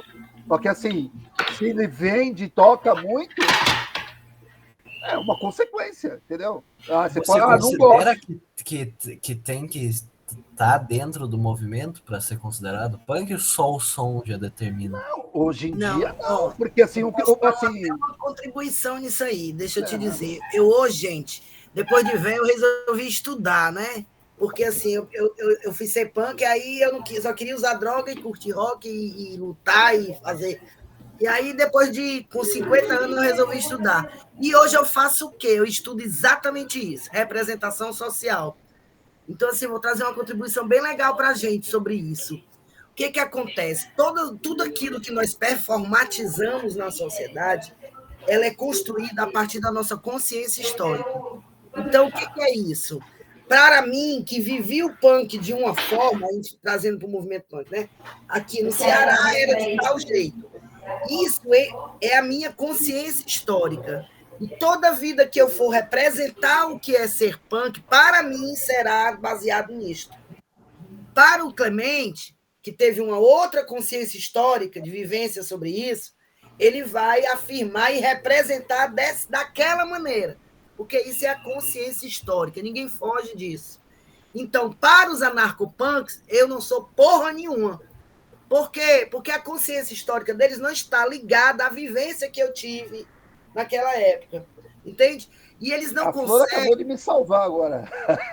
Mas tem isso. Eu estudo bastante sobre isso, porque assim, eu não estudo movimento punk, eu estudo povos tradicionais, é outra coisa, ciganos e não sei o quê. Mas é exatamente o que o meu recorte, meu objeto de estudo é esse: cultura, identidade, movimento social, com as representações sociais. Isso é da psicologia social. Então, o que acontece é isso. Por exemplo, eles não conseguem, de mim, o que eles dizem? Não é? Por que eles disseram isso para o Clemente, que ele é um traidor do movimento? Porque o que eles acionam são a consciência histórica, essa consciência histórica, em que essas práticas que se contemporaneizam, que se modernizam, elas não acabam, entende? E ele deixou bem claro aqui que ele procurou outros caminhos. E é isso que fez dele, abre aspas, né, para estas pessoas, um traidor. Porque a consciência histórica dessas pessoas não cabe esse tipo de prática. Porque elas estão lá paradas naquele momento. Entende? Mesma coisa comigo, eu vou ser claro com vocês. O Dedé Podre foi assassinado. E eu quis fazer uma homenagem ao Dedé Podre quando fez 25 anos da morte dele. Então, o que eu pensei em fazer? Eu digo, cara, eu vou fazer o seguinte, eu vou fazer um documentário, contar quem é esse cara, Dedé Podre, e vou também montar uma banda, que é um projeto só para tocar e fazer essa homenagem, né? Um tributo. E vou escolher músicas que nós ouvíamos naquela época, era só cover, entende? Para celebrar um tributo ao Dedé Podre, baseado naquilo que ele gostava de ouvir, enfim. E ainda mais, para ficar mais real, eu ainda queria montar esta banda com pessoas da década de 80, de bandas da década de 80, ok? Só que já estão todos mortos quase. E aqui assim como em São Paulo, o que aconteceu? Muitos punks aqui viraram carecas do subúrbio. Eu sei que aconteceu lá em São Paulo também, e aqui também houve. Só que quando eles eram careca da periferia, tá? Não sei se deles, né? Careca do movimento deles, careca do subúrbio. Só que quando eles eram punks, que eram aqui chamavam Edu, Ibão, Jorge Pichote, eles eram os meus melhores amigos dentro do movimento punk, entende? Eram meninos que me protegiam demais, porque eu sofria muita violência na rua, por ser essa padrão, né? Que é a sociedade patriarcal.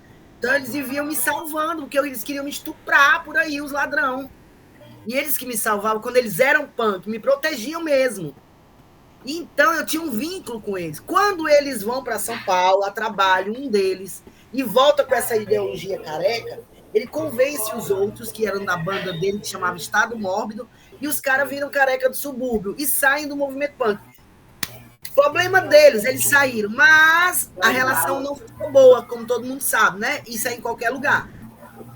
Mas eu tinha uma outra vivência, aí voltamos à consciência histórica, né? Eu tinha uma outra vivência com eles, que é anterior a eles serem careca, entende? Então, eles, para mim, quando eles me encontravam, mesmo eles sendo careca, entende? Era abraços, florzinha, entende? Porque a gente tinha uma outra relação que foi construída há anos, quando nós éramos punk juntos. Quando eu quis homenagear o Dedé, eu precisava de um baterista, porque já tinha morrido todos das outras bandas. Não tem mais um baterista da década de 80 vivo. O único que está vivo chama-se Jorge Pichote. Ele era da banda Estado Mórbido e virou careca ainda na década de 90, no comecinho. E a banda dele, Careca, ele tocava nessa banda Careca ainda. Hoje eles têm mais de 30 anos aqui, chama Voluntários da Pátria. Então, quando eu procurei, eu encontrei o guitarrista, encontrei o Jorge Apê, ainda estava vivo, foi o vocalista, eu toquei o baixo, estava no baterista. E aí o Jorge Apê me lembrou, cara, e o Jorge Shot? Aí eu disse, cara, eu não sei mais nem cadê esse cara. Não, ele é careca desde aquela época. Mas ele foi punk. Eu digo, é mesmo? Não é? E fui atrás desse cara e encontrei ele. Aí o cara topou na hora. Eu disse para homenagear o Dedé. E viste, botamos junto, ensaiou e tocou. Pronto. Por causa disso, eu virei fascista. Entende? Porque eu coloquei uma banda e toquei no festival do Jonathan. Foi, Jonathan? Fortaleza Marginal. Você viu a galera depois de 30 anos... Chegaram para mim também, né? O pessoal chegou para mim também. Ah, você vai deixar o Careca entrar, cara? Cara, aqui ele não é mais porra nenhuma, ele é um gordinho. Aqui ele é só o baterista. Eu disse, cara, ele não é mais careca. Ele é um gordinho barrigudo que foi... ele tá até aposentado porque ele levou um tiro daquele alemão que roubou o Banco Central aqui. Ele era... Todos os carecas aqui eram aqueles caras de carro forte. Trabalhavam em carro forte. Ele era um deles. Só que hoje ele tem 60 anos de idade, aposentado com defeito na perna de um tiro que ele levou desse alemão que roubou o Banco Central. Ele não é mais careca, cara. Eu procurei ele porque ele é careca. Eu procurei ele porque ele foi punk comigo, conheceu o Dedé, foi amigo do Dedé, e a homenagem era pro Dedé. Mas como é que os anarcopunk interpretam? Ela é fascista, se juntou com os carecas. Tu entende? Isso é a consciência histórica desses anarcopunk. Mas aí, para finalizar, o Simão diz uma coisa, toda vida que encontra com eles, diz, aceita que dói menos, nós somos clássicos. Mas é louco, né? Porque assim, esse movimento, esses carecas, o fato do cara ser careca não quer dizer que ele é de esquerda, direita. E tem careca de esquerda, tem careca de centro. Eu digo isso, eles não acreditam, são ignorantes. Tanto é que, por exemplo, eu ouço mais som de careca hoje em dia do que punk, porque eu ouço muito ska. Né? Ska, oi, né? Oi, exato. Mas eu ouço muito mais ska mesmo. E as bandas de ska eram bandas de skinhead, né? E a Two Tone, negros e brancos juntos, então tem skinhead negro pra caralho e tal. Só que, como tudo isso é misturado, as pessoas não sabem, eu vejo careca com camiseta do Bob Marley, que é nazista. Você fala, mano, você tá. Porque os caras misturam tudo, né? Mas se você puser no YouTube skinhead reggae, vem uma porrada de banda, só negão. Entendeu? E eu não sei também como é que rolava aí com vocês, mas aqui havia treta? Havia, mas eu nunca apanhei de um careca. E não era porque eu era branco ou qualquer coisa assim, é porque eu tinha uma relação. O cara quer ser fela da puta, vai ser fela da puta, caralho. Não é? Não vem mexer comigo e pronto. Eles passavam, mas um negócio é que a gente era problema também, né, pai? Então eles passavam e a gente ficava, nazista! Fela da puta, só que eles têm uns braços desse tamanho e nós somos tudo em seco para apanhar, né? Então, sempre nós apanhava. E depois o fela da puta só é eles, entende? Eu fazia esse tensionamento. Eu digo, cara, deixa esses caras ir embora, porra. Se eles querem ser fascistas, deixa eles ser fascistas, vamos lutar. Tem um sistema que a gente não dá conta. A gente vai ficar se matando com careca, porra.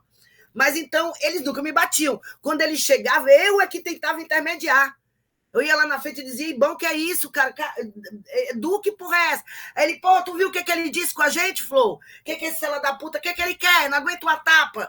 E tá, e começava. Aqui eu briguei muito também com eles. Eu tô falando, eu ouço a música, sei e tudo, mas eu conheço um monte, que também eram punks e tal. A Soninha, por exemplo, a Soninha Toys é uma das que eu ensinava bateria para ela. Ela era da punk. E ela é careca hoje? Hoje ela é careca. Aí um dia eu encontro com ela, Clemente, vamos tomar café em casa. Eu, vamos lá, Soninha, vamos lá, tal. Chego na casa dela.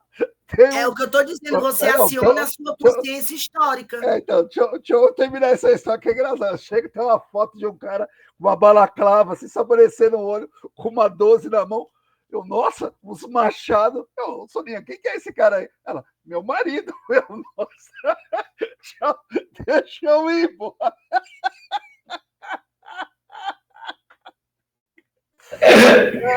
Ô, comédia. É difícil. Mas assim, já me peguei em loja cercado de careca, os caras, não, porque a gente, porque os nordestinos estão roubando nossos trabalhos. Eu, nossa, mano, o que ela tá fazendo aqui? Que é isso aí, os caras que eu conhecia a vida inteira, mas tem uns que eu não conheço também, que eu já dei muita porrada em careca. E ao contrário de vocês, os punk aqui era tudo mais fortinho. Eu bati muito. Porque nós não era, não. Nós era bem. Tinha só o Dedé que batia em todo mundo, não era, Flor? O Dedé era... Mas eles não batiam no Dedé, eles faziam era dizer, ei, negão, para esse pessoal aí, cara, manda eles calar a boca, entendeu? Entendi. Gente, o Enzo tem uma pergunta faz há tempo, que ó, tá acabando, vamos... depois. A gente falou com o Edgar algumas semanas, né? E bom, eu perguntei para ele quanto às influências as influências do que chegavam para ele, para a turma dele ali. E eu perguntei mais especificamente quanto à turma dos anos 60. E esse pessoal que fazia rock, né? Uns 20 anos antes de vocês começarem. Então, esse pessoal dos Mutantes, o próprio Arnaldo Batista, os Novos Baianos, e antes você disse que teve a influência da MPB e da Tropicália. Então eu queria saber, mesmo você estando na mesma cena, como é que essa influência chegou para você de uma maneira diferente, porque não chegou para eles, né? Então eu queria saber disso, desse pessoal da bolha e tudo mais, a cor do som. A gente na minha fase de roqueiro, pré-punk, eu ouvi tudo isso. Até para dizer o que eu não gostava e o que eu gostava, né? Mas ouvi Mutantes, ouvi a Bolha, o Terço, todo o Terreno Baldio. Tinha uma banda que é considerada a primeira banda de metal do Brasil, chamada Rock da Mortalha. Eu vi 2 shows desses caras, né? Vi 2 shows, eu vi um em 76, eu vi no metrô São Bento, né? Tinha bandas ao vivo lá. Né? E aí o Douglas, que seria o guitarrista do Resto de Nada, a gente ia ver as bandas. Então, assim, a gente ouviu muita coisa. Né? A gente não ouvia uma coisa só. Né? Sim. E nessa a gente ia selecionando o que a gente mais gostava, entendeu? Sim, e você vê essa influência sendo difundida só para você ou para tua turma ali, tanto os punks, tanto esse pessoal do pré-punk, da tua geração no geral? Porque são várias turmas, né? Cada turma tem uma influência diferente. Então, cada turma tinha um colecionador de discos diferentes, né? Por exemplo, a turma da Vila Carolina, ela, por tradição, eram uns caras que colecionavam discos raros, que os roqueiros normais nem conheciam. Hoje a gente fala de... então por isso que você sacava estúdios, essas bandas que... Exato. Quando você fala, eu ficava achando incrível porque era muito difícil a galera do Brasil sacar isso na época, né, cara? Eu vi depois, né? Ninguém conhecia, exatamente. Depois com o punk que eles ficaram conhecendo. Tanto é que a gente falava pro roqueiro normal de estúdios, o cara... O negócio era Led Zeppelin, era as bandas da moda. Era bem isso. Só que a turma da Carolina era colecionadora de discos e discos raros, e discos diferentes. Quanto mais diferente, mais absurdo fosse, mais legal era, sabe? Mas essas coisas não chegavam diretamente para vocês tinham que pesquisar, não era uma coisa que chegava da mídia para vocês, né? Não chegava da mídia. Tinha uma loja aqui em São Paulo chamada Wop Bop, né? Onde chegavam os discos importados, a gente ia na Wop Bop e tal, ou quem morava em Santos, os discos chegavam no Porto. Né? Por exemplo, o Walter tem uma loja aqui em São Paulo, a London Calling. O dono da loja, eu conheço ele há 45 anos. Era um cara colecionador de disco, morava em Santos, então o disco chegava lá. Por que o Kid Vinil vivia na minha turma? Porque ele também era colecionador de disco. Então, havia uma troca. O Kid já era bem mais velho, trabalhava numa gravadora, ia para Londres, trazia informação. A Op Bop tinha um fanzine da Op Bop, isso antes do punk, entendeu? A gente lia o fanzine, pegava informação, conhecia a banda. Comprei muito disco pela capa, depois que eu ia saber o que era a banda, entendeu? O meu primeiro Dead Boys, eu olhei a capa e falei, mano, que banda é essa? Uns caras num beco, assim, um deles com uma camiseta do Afoice e Martelo. Eu falei, mano, eu quero desses. Peguei e comprei o disco. Eu nem sabia de onde era o Dead Boys. Aí depois você vai descobrindo, você vai saber. Clemente, eu já vi que vocês eram bem mais...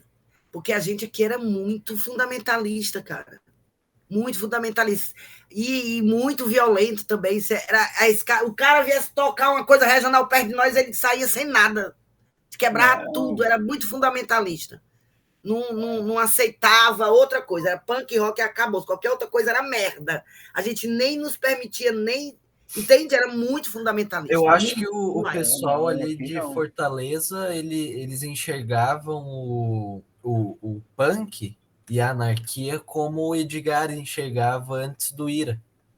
É porque a gente tem como pro Edgar, a anarquia era aspirações musicais, entende? O a gente não tinha. As bandas era para protestar. A gente não tinha aspirações de virar uma banda, de tocar, de gravar um disco, de não sei o quê.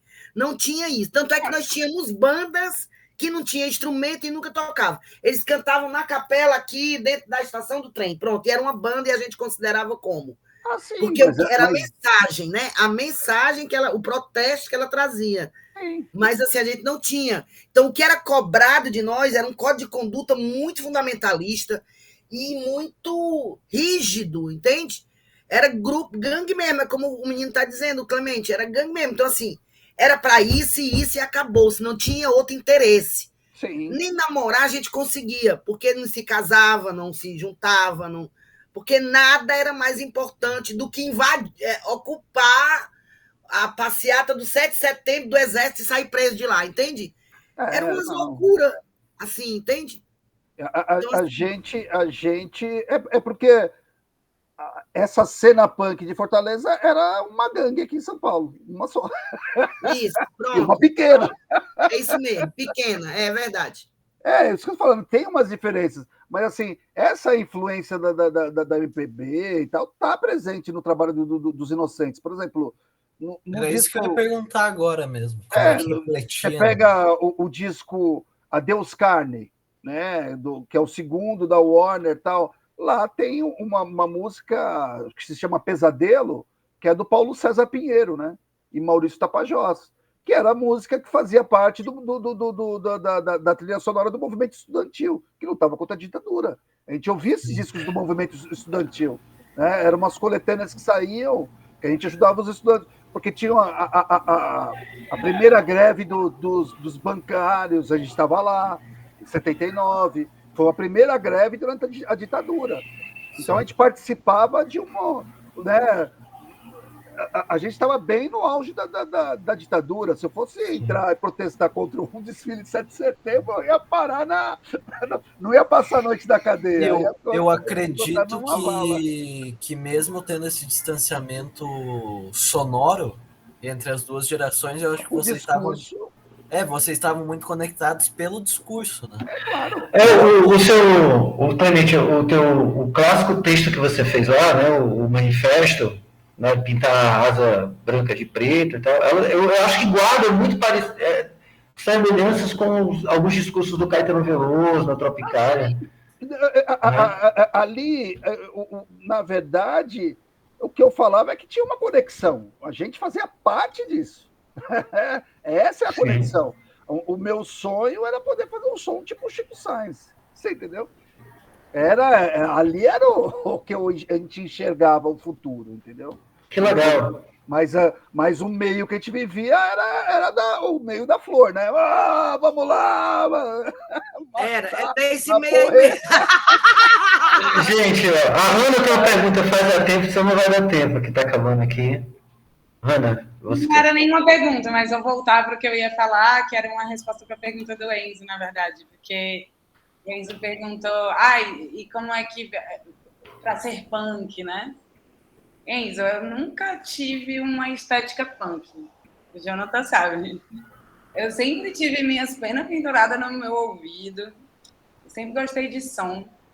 E acho que para ser punk, na verdade, eu só era, né? Quando você é agente do seu próprio tempo, independente do que você escuta, independente do que você gosta, acho que tem um lance que é você entender quem você é no mundo, né? Ser contra algo, ser contra o que te impõe, apesar da gente às vezes cair, se prostituir também, né? Para o sistema, acho que isso acontece.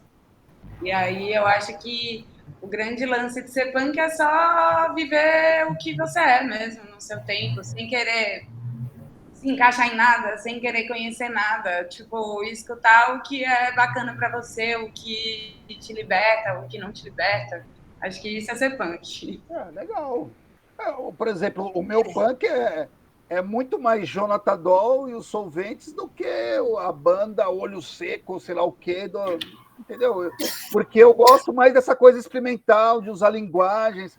Porque quando eu comecei a ouvir punk, o punk não tinha se definido sonoramente. Um monte de coisa era punk.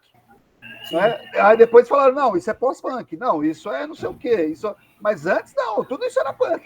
E para mim era isso que era legal. Quando definiu, falou assim, punk é... O sistema já morreu antes ele do que eu. Mano, aí e Clemente, então, isso, e o que eu achava mais legal era que eu, com os meus amigos punks, por mais que eu escutasse muita banda punk, eu escutava muita música virtuosa brasileira. Então era muito legal, porque eu nunca tive nenhum tipo de ressalva de chegar para os meus amigos e falar, mas essa música do Robson Jorge, tal, foda-se vocês, não tô nem aí. E é sobre isso, sabe? Tipo, e todo mundo me acolhia. Uma característica. Isso agora, né, garota? Eu queria ver tu fazer isso na década de 80, aí que tu não ficava nem.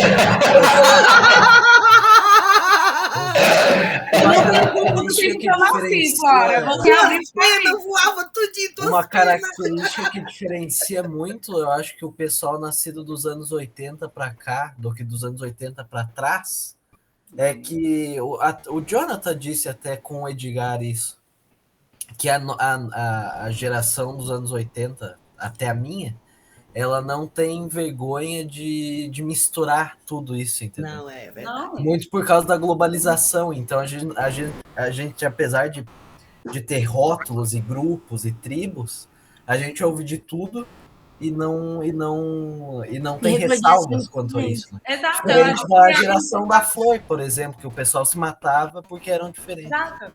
Sim, acho que a principal coisa é você não matava os outros, né? É fundamentalismo mesmo, o Clemente sabe bem do que eu tô falando. Eu acho que o fundamentalismo... Essas coisas da minha amiga Hanna não ficava uma, meu Deus. Era horrível, Hanna. Tu não podia ser isso aí, não, mulher. No meio de nós, não. Tu ia ser outra coisa, menos punk, porque até a roupa... Tu ia ser minha amiga, tu ia ser minha amiga, ainda ia beber cachaça comigo, tu ia ver. Eu, garoto, eu tenho amor à minha vida. Ainda mais sendo mulher do Dedé, tem nem perigo, bicha. Era mais fácil. Agora, uma coisa eu faria por você. Era tentar por trás, chegar e te avisar antes para tu vazar, para salvar a tua vida. Era horrível, mulher, não é brincadeira. Clemente, eu tô mentindo, era terrível. Olha, quantas vezes a gente vinha andando aqui, ó, um jovem, um adolescente com a blusinha do Ramones. Pronto, saía nu, garota. Entrega essa blusa.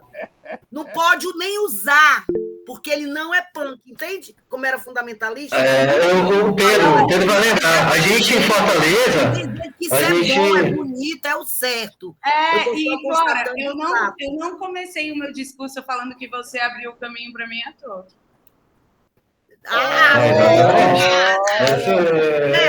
Eu contestei, gay apanhava também, era horrível, garota.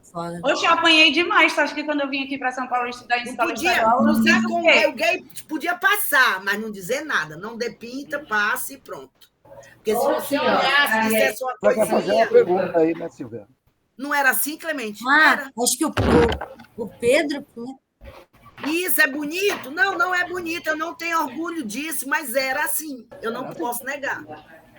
Não, é que O eu, João Gordo fala muito isso, né? Disso, da homofobia, né? Que ele era assim, hoje em dia ele entende, né? Era outra época, né, gente? Era difícil chegar a essa noção. Jonathan, nem A existia Silvia esse fazia a debate. Eu pergunta. vim saber aquela- o que é LGBT. Verdade. Tem mais punk. Não existia Gente, esse discurso contra a homofobia aqui com nós, não. Ninguém nunca ouviu falar sobre isso.